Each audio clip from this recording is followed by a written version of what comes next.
And I think we give a pretty good message, too. You know, I think the people, in all honesty, I believe the people there of Union, South Carolina, should just go ahead and be required, let their taxes be increased so they can take care of Susan Smith for 30 years. And then let her come back and live there. It may be fine.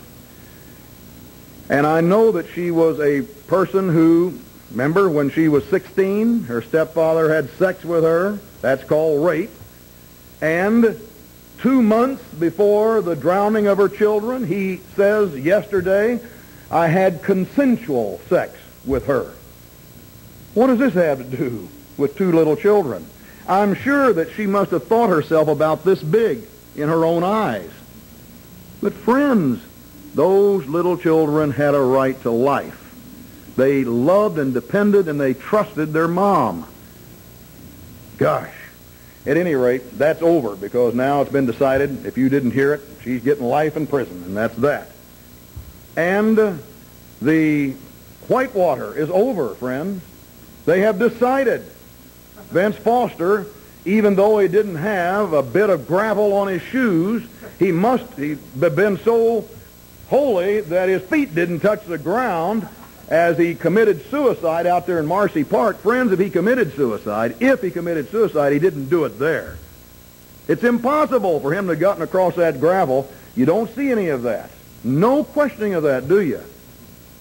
Strange, isn't it, that he is in Grand Cayman, not Grand Cayman. It's one of these other islands off here with an offshore bank account for the Clintons, that he's in Switzerland with these bank accounts. And you know what I heard today, and I hope, it was yesterday, and I hope it's the truth. There is a group, an unidentified group, calling themselves the Fifth Column, that seem to be highly trained by the federal government with a lot of excellent equipment at their hands, that is transferring out of these secret bank accounts in Switzerland money and putting it back in the U.S. Treasury. Now, of course, if these men and women are ever caught, I'm sure that they will be summarily punished. But isn't it kind of neat that all of a sudden some guy that's a politician that has aced $2 million away from the American people and got it set in a fat bank account, the Fawn Halls of the world, that, transposed one letter and there went $10 million that they had for the Contras. And all of a sudden they call up and say, how's my bank account doing? Well, you just drew it all out about 30 minutes ago, and it was all sent to the U.S. Treasury. Hey, there's an underground at work, friends. Hallelujah. That's right. It's kind of exciting to know that you do have, in the ranks, you've got good people. And no one ever said it was going to be easy for the devil, did they?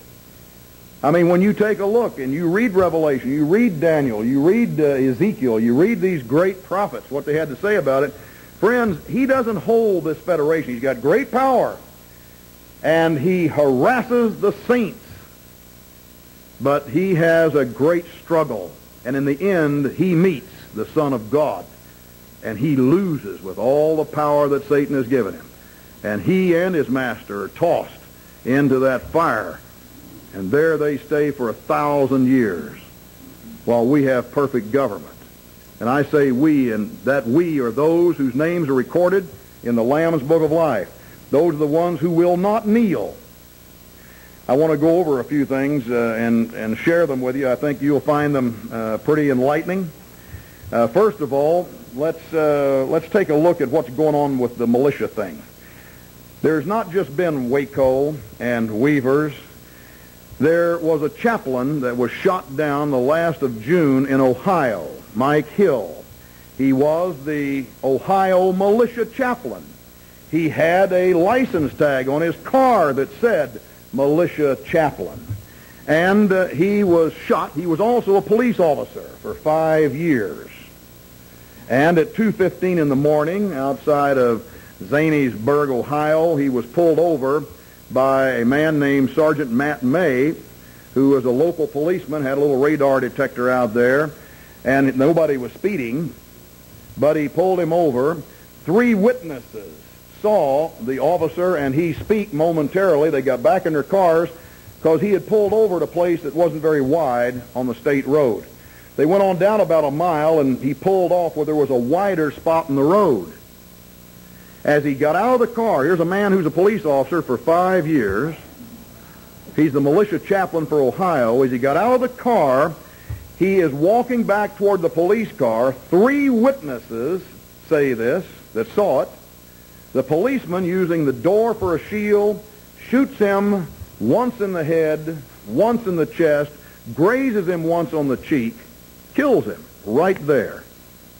You wonder why.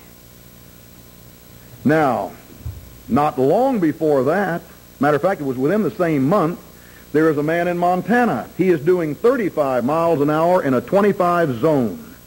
The police get after him. It wasn't right for him. I would have pulled over, but he didn't. He went on to his house, which was out in the county. Now it's outside city's jurisdiction, so they call Jay Prince. Friends, I know Jay Prince personally. County sheriff in Montana. Thought he was a good man. Jay Prince comes out. Now the officers have this man's house surrounded. They holler. Jay Prince, the sheriff, said, "Get out here." Here he comes. As he walks out, he's got a butcher knife in his hand. That was dumb. I don't know why he had the butcher knife in his hand, but it was there. Jay Prince himself shot him down and killed him on his front porch. Now, matter of fact, it was just after that, a woman, a school teacher, is out of L.A. going up through Bakersfield, the second most densely populated area of Okies in all of America, other than probably this outfit up here to the north of you. And what happens? She is shot down and killed. A woman school teacher. A man, you saw him on television, steals a tank. He went berserk, didn't he? He ran amok.